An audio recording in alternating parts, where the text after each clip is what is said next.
Bonjour chers internautes et bienvenue à l'atelier.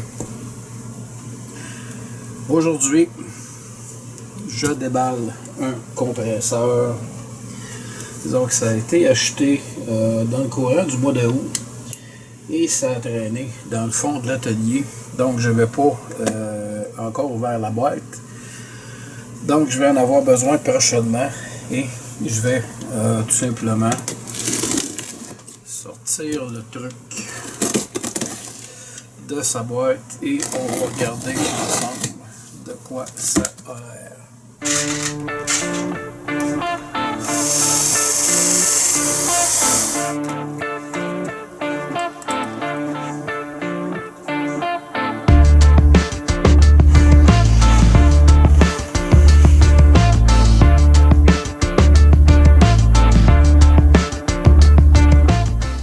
J'ai sorti le compresseur de sa boîte. Donc ici, on a le réservoir d'air, le compresseur, évidemment le bouton on-off. On voit ici 2 nanomètres, un représentant le réservoir et l'autre représentant une cloueuse. Ce qui est important de préciser, c'est que ce modèle-là, c'est un très petit modèle qui est très limité. Donc, sa fonction, c'est vraiment au niveau, par exemple, du gonflage de ballons, de pneus de voiture, ou encore certains modèles de cloueuses, et j'incite sur le certain, parce que les modèles de cloueuses qui demandent un petit peu trop d'air, comme les cloueuses de charpente, par exemple, ne fonctionneront pas avec ce compresseur-là. On a également ici le bouton d'ajustement au niveau de la pression d'air. Et si on tourne vers l'arrière, on voit les données techniques de l'appareil. Donc, 1/3 de HP en marche. Le réservoir contient soit 2 gallons ou en litres, ça donne 7,6 litres. Puissance maximum en PSI de 125. Évidemment, quand on a un compresseur comme ça, on ne roule jamais ça au maximum. Donc, le plus haut que je vais l'utiliser, ça va être à 100-110 maximum. Au niveau des CFM, on a un CFM à 40 PSI et un CFM à 90 PSI. Et dernier truc en dessous, je ne sais pas si on peut le voir ici, c'est le bouton de vidange. Ce à quoi ça sert, c'est que tout simplement, en fonctionnant, il y a de l'eau qui va se ramasser dans le réservoir, ce qui est tout à fait normal. Donc, de temps à autre, ce qu'il faut faire, c'est évidemment de le vider. Et pour le vider, on va mettre le compresseur à off, de préférence débranchez-le. On va venir tirer ici sur la valve de sécurité tranquillement. Donc, ce que ça va avoir pour effet, c'est de vider l'air qui est à l'intérieur du réservoir. Et ensuite, on va en dessous, on va baisser, ou si vous voulez ouvrir la valve, ce qui va avoir pour effet de laisser couler l'eau qui est à l'intérieur du réservoir vers l'extérieur et on referme tout simplement la valve. Ce qui est intéressant sur ce modèle-là, si la valve se brise, elle peut changer.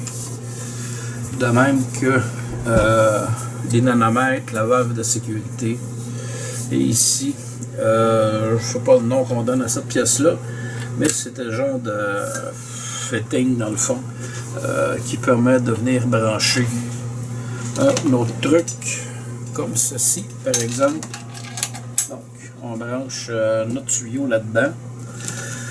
C'était le tuyau qui était fourni avec le compresseur, avec l'adapteur pour pneus de voiture, mais je vais vous avouer que je ne suis pas à l'aise de travailler avec ce type de tuyau là qui est excessivement mince. Donc je m'en suis procuré un autre avec différents adapteurs et je vais assembler quelques trucs qui vont être branchables par la suite sur le compresseur. Donc c'est le kit que je me suis procuré.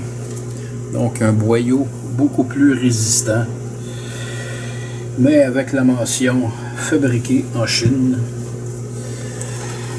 Évidemment, des adapteurs supplémentaires, un pistolet à air, des tiges ici pour gonfler les ballons. Le truc pour les pneus de voiture, j'ai défait celui qui était sur l'autre tuyau. Et franchement, ça n'a pas l'air trop solide. Je ne sais même pas si je vais réussir à souffler un pneu avec ça. Donc, je déballe le tout et je vais commencer à ajuster mes pièces. J'ai installé ma première prise qui va entrer à l'intérieur du compresseur. Et ici, on va installer la deuxième prise qui est celle qui va par exemple recevoir les différentes pièces d'équipement. Mais avant, je vais installer un téflon simplement pour m'assurer que je n'aurai pas de perte d'air à ce niveau-là. Évidemment, quand on installe des raccords comme ceux-là, que ce soit pour l'air, que ce soit pour l'eau, s'il n'y a pas de téflon d'installer, il y a des chances qu'on ait des pertes. Donc je vais entrer ici mon adapteur et maintenant ma clé. Et non, je pense que ça va prendre une plus grosse clé pour celui-là. Pas non plus.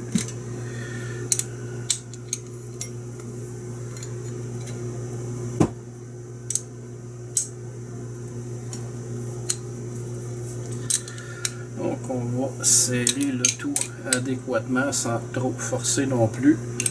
Parce qu'il ne faut pas oublier que la partie qui est dorée, c'est du brass, donc un métal qui est plumé.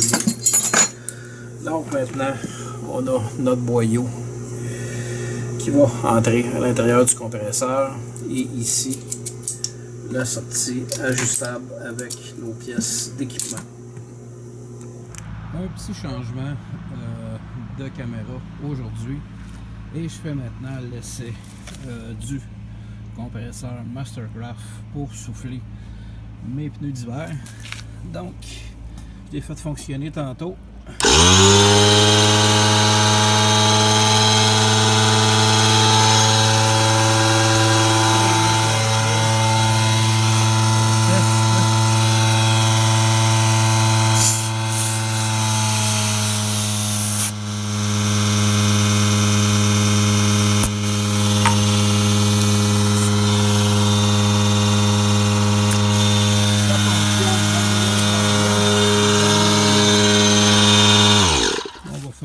Parce qu'il y a beaucoup de bruit.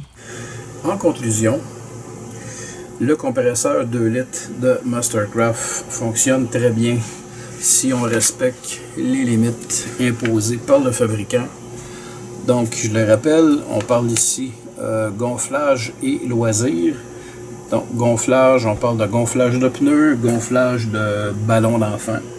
Et par exemple de matelas soufflés, les fameux matelas qu'on peut utiliser dans les campings.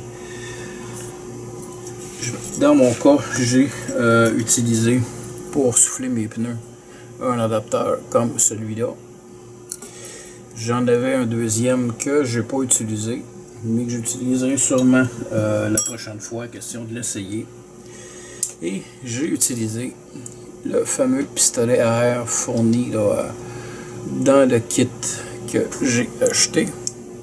Donc un pistolet à air Mastercraft avec un adapteur. Évidemment, c'est l'adapteur qui est fourni pour le branchement du tuyau qui va servir par exemple à souffler un matelas gonflable. Donc on introduit le tuyau là, dans ce truc là et à partir de ça, on se sert d'atlanche pour gonfler. dernière petite chose en passant, il y a beaucoup de compresseurs qui fonctionnent à l'huile, d'autres qui fonctionnent sans huile. Dans le cas de celui-ci, c'est un compresseur fonctionnant sans huile. Donc ça requiert très peu d'entretien, sinon que de vider une fois de temps en temps l'eau qui est à l'intérieur du réservoir en utilisant la valve qui est en dessous. Évidemment, avant de le faire, on va venir ouvrir la valve de sécurité ici. Question de permettre à l'air qui est sous pression dans le réservoir de s'échapper. Donc, c'est un appareil que je recommande, évidemment, pour les usages que je viens de mentionner. Gonflement de pneus, ballon, matelas. Évidemment, le jet d'air lorsqu'on change les pneus, de passer l'air entre les plaquettes de frein et le disque, c'est toujours quelque chose qui est recommandé. Donc, grosso modo, moi, c'est ce à quoi ça va me servir. Évidemment, je n'ai pas d'autre équipement fonctionnant à air, donc ça convient parfaitement à mes besoins. Ici, dans le manuel, on dit que on peut utiliser par exemple une cloueuse de finition de calibre 16, une cloueuse de finition de calibre 18 et une cloueuse de finition 3 en 1 qui est à la fois clou de finition et agrafeuse. Donc des outils fonctionnant sur un mode intermittent. Donc évidemment là, on ne cloue pas pendant une demi-heure une en arrière de l'autre, on laisse le temps au réservoir de se remplir. Donc ici, on s'en sert correctement. C'est un appareil qui peut quand même durer assez longtemps et rendre de bons services. En espérant que vous avez aimé cette vidéo. N'oubliez pas de liker, de partager, de me laisser un petit pouce bleu en bas de la vidéo. Et revenez-moi pour une prochaine vidéo.